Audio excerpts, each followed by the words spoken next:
Fleur, I've been looking forward to this. Thank you for joining me. Yeah, thank you. Tell me, who is at Fleur East? Gosh, what a question. Straight in. Why not? I guess a girl from Walthamstow, East 17, who grew up in a working class family full of vibrancy, music, food, laughter, always enjoyment at the center of everything. There was always a buzz in our home, lots of parties, lots of family, lots of noise. There was always something going on. And I guess I'm just a product of that environment. I was going to say that. You exude that. You radiate that. So that's a culture from your parents and from kind of their background as well? Because you just feel happy. Got a real positive vibe about you. Yeah, I think my mum's from Ghana. She grew up there and she came over to the UK when she was 18. So that culture is just all about that. It's very laid back. If you go to Ghana, everyone is on a positive frequency.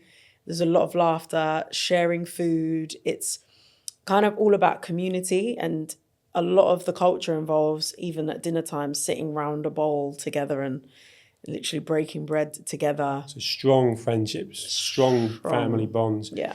You mentioned laid back. There's a real drive to you as well. There's a real focus, purpose. So that's an interesting marriage, because you've got laid back people that don't do much and aren't too bothered. Whereas there's so many things you're doing, and we'll come to that. And there's so many things you probably still want to do. Yeah. But tell me about those sort of early influences that have influenced sort of career-wise, if you like, the who and the what. Yeah, I think just growing up, my parents never really put any limits on me at all, or my sister. They were always just like, yeah, you want to do that? Great. So encouragement. Always encouraged. And opening you up to all sorts of different ideas. Were you the girl that had the hairbrushes, the microphone in the mirror? Yeah. Because singing's a massive part of, and music was obviously in your family, but you went on and have gone on to be a really successful singer. Was that all part of just being confident and expressing yourself?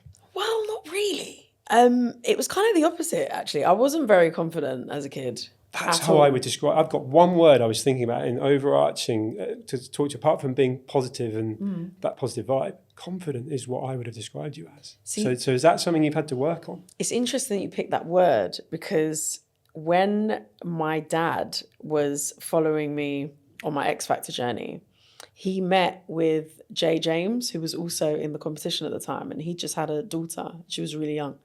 And he asked my dad, I want to know what values you instilled in your kids, from a young age, because I look at your daughters and I can see that they're very bold in their character. Your daughter's very brave, coming on this show. What values did you instill in them? And my dad said, confidence. And I didn't know he'd ever said that. And he'd never said that to me or my sister. But it was after I spoke to Jay James and he said to me, your dad said that he taught you to be confident from a young age. I was like, that's so interesting. Because I didn't even realize that was something that he put focus on. But now actually when I look back, it makes sense. Yeah, it makes a lot of sense. It's brilliant, because I'm a dad of two daughters, 13 and 15. And confidence is something that's been smashed to pieces by social media. Yeah. And so you had limited experience of that until older years, if you like. But it's something that I feel as a dad, I'm quite good at that sort of no limits and encouraging and so on. But you've got no control over what they consume on social media, and then that fear of judgment and comparison and bullying at school. Yeah. So I was going to ask you actually quite early in this conversation, sort of advice you'd give to someone that does look at you as confident. That's my way of describing it. That would be my girl's way of looking at you. She's confident, she's comfortable, without being arrogant. But you put yourself out there as well, you and your sister, in an entrepreneurial way, in an authentic way. What advice would you give to someone that doesn't feel they can do that and is hiding from fear of judgment? Oh, that's so difficult. Yeah, it's an unfair question, but I think it's coming from a point of lived experience where you've pushed through obstacles and barriers to get that confidence that perhaps you didn't feel you had. Yeah. But you do now. I think I always asked myself the question, what would I say and how would I feel in 10 years' time if I didn't take this opportunity? And I think it was the fear of sitting there and looking back and going, oh, I wish I'd done that, or oh, if only I'd followed that. And I think one thing that makes me feel sad whenever I speak to people and meet people, because I love learning about people as well, is when they say something like, oh, I did have a dream of, being a seamstress, but I never followed that. Or, yeah, I did like dancing, when I was younger, but I don't know, I just never really, it was something I was passionate about, but I never did it. And I just thought, I don't ever want to look back and think, I wish I'd pursued that, or regret missing out on opportunities. And I think that feeling overpowered the fear of going ahead and actually doing it. The fear of not doing it was stronger than the fear of actually doing it. Brilliant. And I think that's what pushed me forwards. And then as I progressed and as I had more experiences and rejections along the way and things like that, I then built a hunger and a determination. And then that's where the confidence came from. So you could actually say, you articulate that so well, you could actually say that the confidence has come from some of the knockbacks, some of the failings, and then the world didn't end. Yes. And Fleur still carries on, and actually another door opens, and all those experiences you only got because you pushed yourself to go from a fear of not wanting to be regretful, which is brilliant. But that building of resilience, where there might have been a few instances where you did get knocked back and it knocks your confidence, what kept you going? Again, I think having the rejection. Like a challenge? Yeah, it's like a challenge. I think you can either go one of two ways. You can get knocked down and say, oh, do you know what? It's not worth it. Like, it hurts too much. I don't want to experience that again. Or you go, no, actually, I'm going to show you. I don't want you to tell me that I can't do that. And I think that's the direction that I took. I followed the latter approach. And I built a resilience through doing that. That's the word. Yeah. You exude that again, like use that word again, radiate. It feels like if I tasked you to do something, you'd be like, yeah, I'll do that. And actually, if you look at how you're living your life, you're on the radio this morning. Yes. I don't know what you're doing after this. You're going somewhere, and then there's tomorrow and so on. But nothing's the same. You put yourself out there to challenge yourself.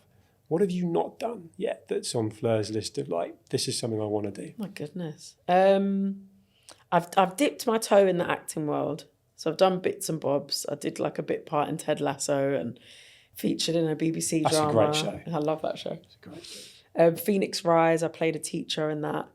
I would love to do more of that. Is there a role you'd love to play? Yeah, I'd love to play a superhero. I don't know why.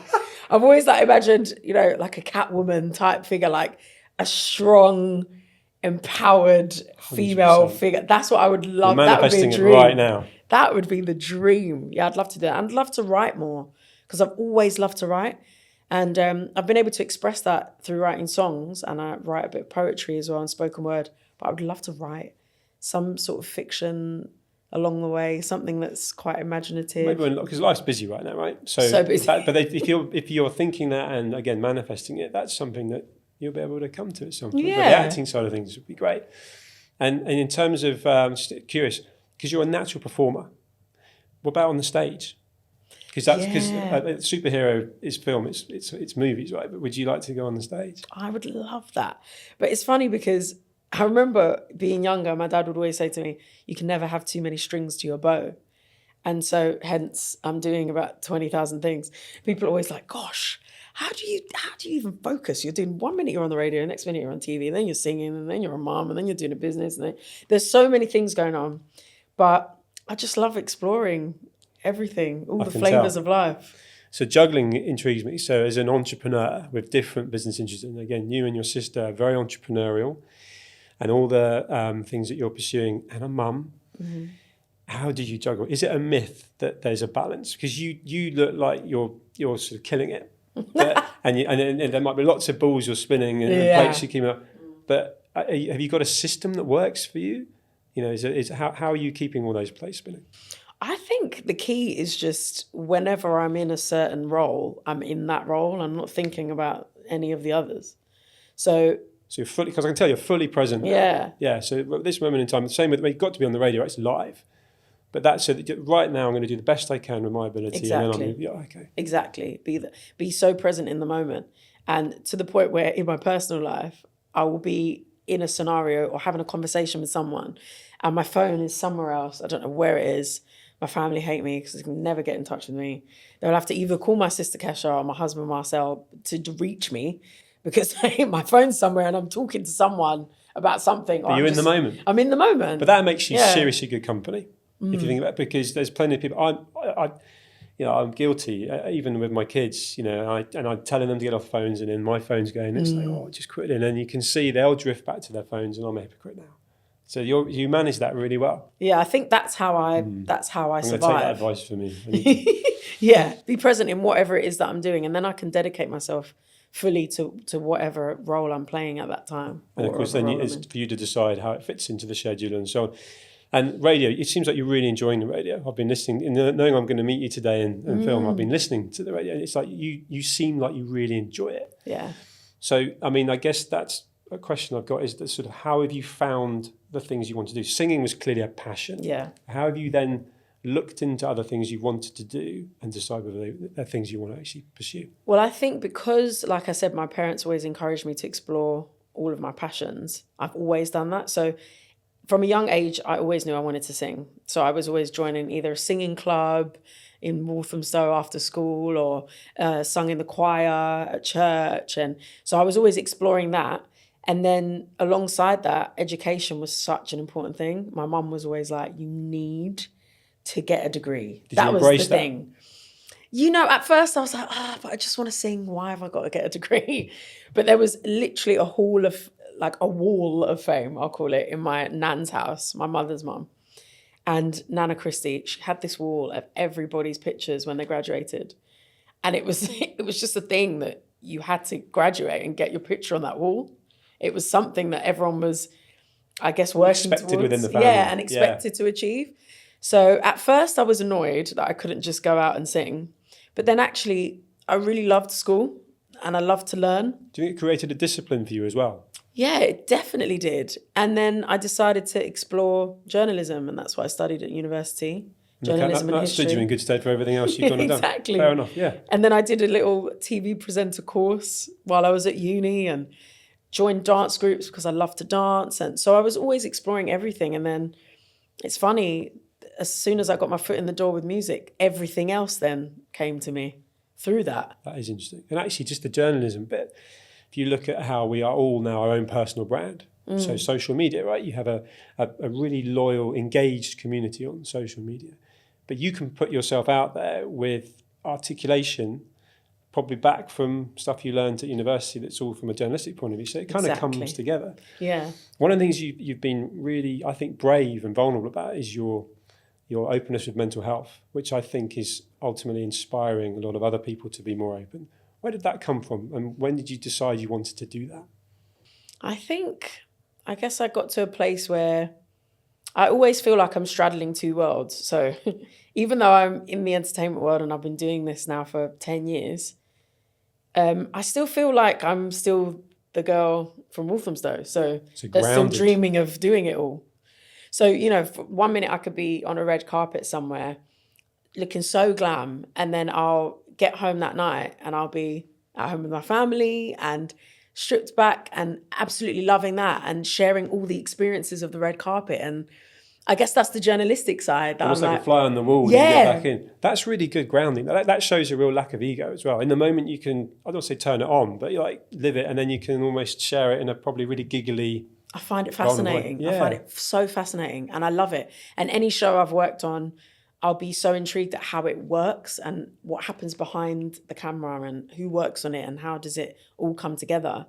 And I guess that feeds into all the things that I'm doing now. Yeah. And have you had an outpouring and felt like you've got more close to that community and engagement of fans, if you like, through being vulnerable, being yourself, being authentic? So. Yeah, and I guess what led me to get into that place, I mean, it took a lot of hard work to get there. I think people, especially when you burst onto the scene on something like the X Factor, people just assume, oh, you walked out of your bedroom and you went and auditioned and that was the first thing you'd ever done in the industry. But they don't realise that years before, I was working to become a singer and I was, doing all the student unions up and down the country, getting paid, next to nothing really to do gigs. By the time I paid for transport and paid my booking agent, I was making hardly anything. But I was grafting, and then toured. Yeah, exactly. And then toured with DJ Fresh for 2 years all around the world. And then I went on to the X Factor. So there was so much that happened before. Yeah. And I think as soon as I got my platform, it struck me that it was really important to show people that there's a lot of work that goes behind, I guess, what people see eventually, but there's a lot of groundwork that goes into it. And I wanted to encourage people because I remember being in that position of seeing others in the industry and sort of, I guess, being naive and thinking, oh, well, they're really lucky. They just got signed and that just happened. Yeah. And you kind of get... Here's the real story. Yeah. After a lot of rejection as well, you feel annoyed that it's not you. And as soon as I got into that position, I knew that there would be others looking at me and thinking, oh, well, why her? I'm a better singer than her, or I've been putting years into this. Why is she getting that opportunity? And I thought, well, no, actually learn about people's story and learn what goes into it, and then learn that people are deserving. No matter what path they've walked to get there, they've had to put some groundwork in and learn and listen to people's stories. And then I think it inspires people more to stick at it. It's relatable. Yeah, exactly. You made it relatable. And even that Fleur that goes home having just interviewed Denzel Washington or been on the carpet, you just go back as Fleur. Yeah. And actually, I think that's what I feel from you, and that's what anyone that ultimately is following you or listening to you and wanting to know you, that's what you give off. Going back to this whole juggling, but keeping all the plates spinning, but being open about your mental health. What works for you? So you are flat out busy, and thank you for making time to talk today, right, in a busy schedule. Of course. But you must be prioritizing and concentrating on your mental fitness.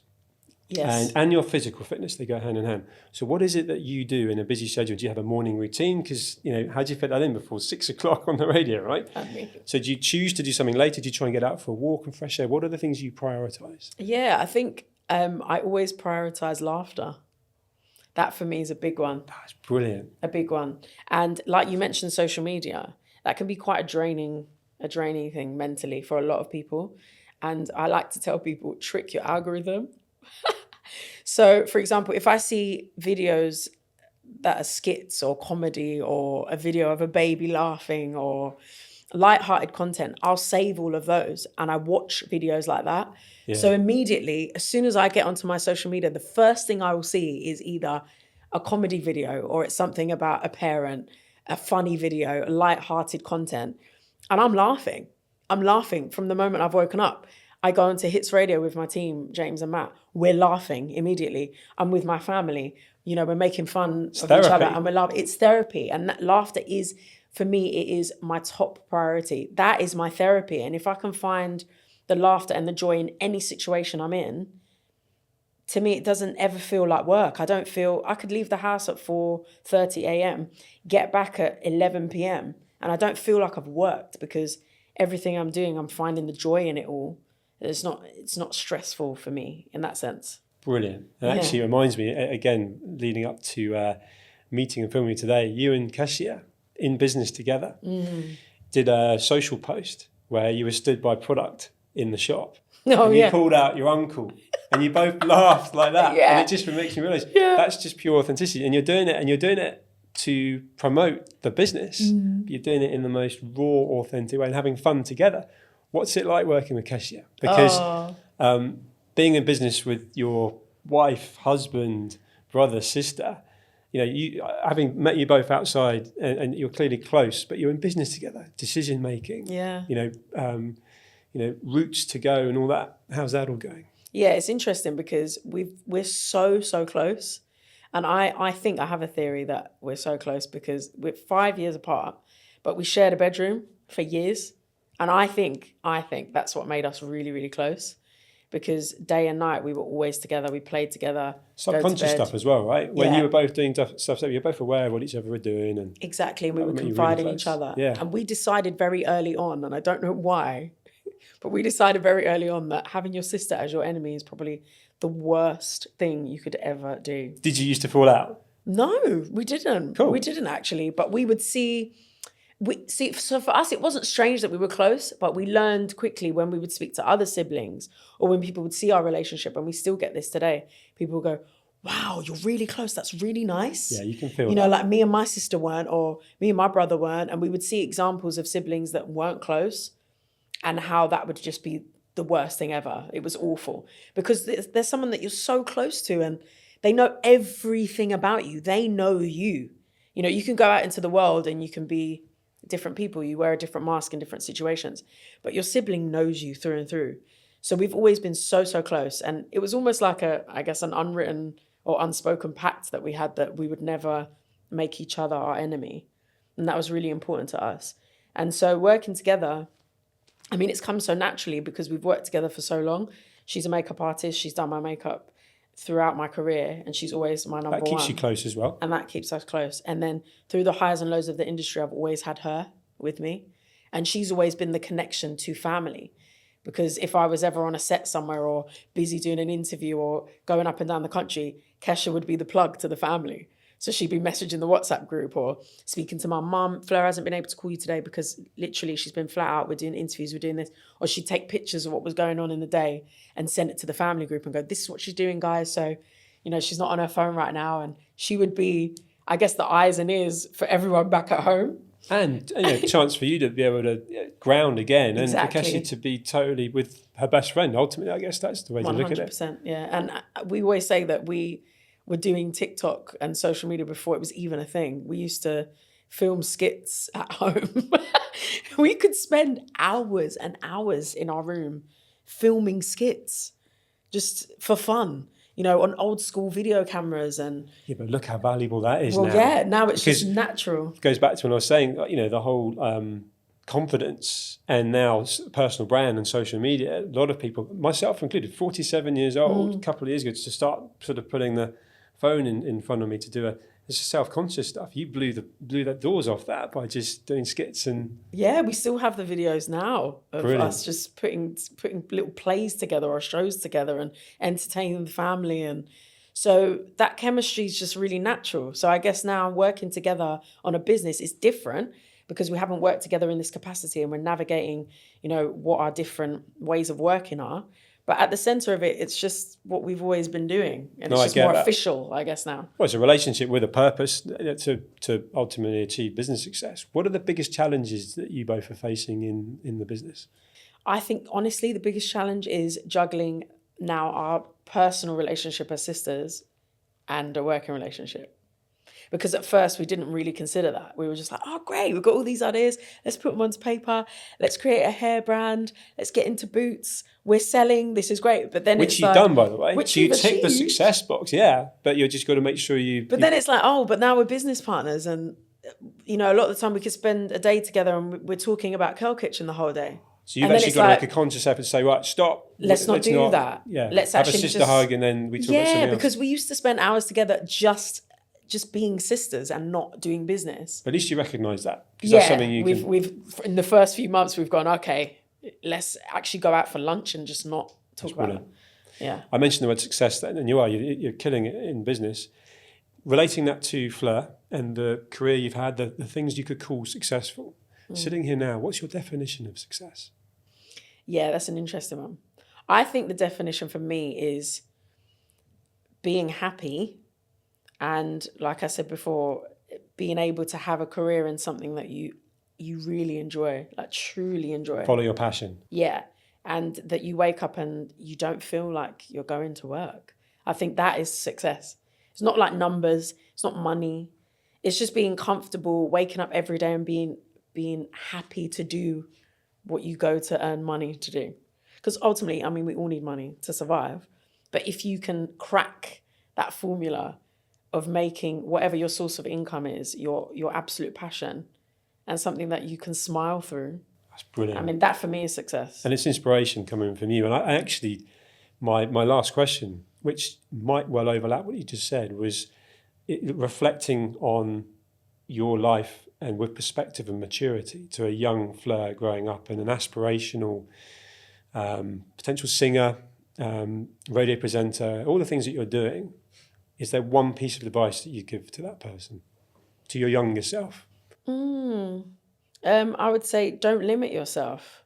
Which is what your parents said to you, right? Well, Look where that's got you. Because it's funny, because I think everything happened to me. Yeah, there was a lot of groundwork, but when I really got my break, I was 26 years old, which isn't old, but in the pop world, it is quite mature, you know, to break into the industry. And I think a lot of that obviously was down to whatever happened to me, whatever rejection I had, you know, however I took my path, the trajectory, if you like. But then coupled with that was a lot of self-doubt, because I was very, very shy as a kid, and I did not really believe in myself fully to go out there, and I didn't believe that I could do it. I was always like, well, why me? So many amazing singers, why would it be me?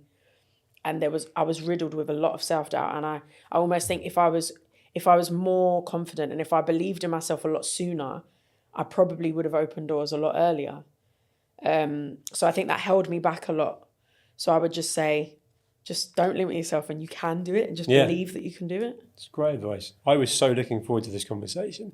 And everything I'd seen from you interviewing Denzel Washington to the radio, you're not talking about you. So I hope that's in some way been enjoyable for you, because I've loved learning about you and you sharing everything. And that's all we've got time for. But you've been an absolute pleasure to speak with, Fleur. Oh, thank you. Thanks for having me. Thank you.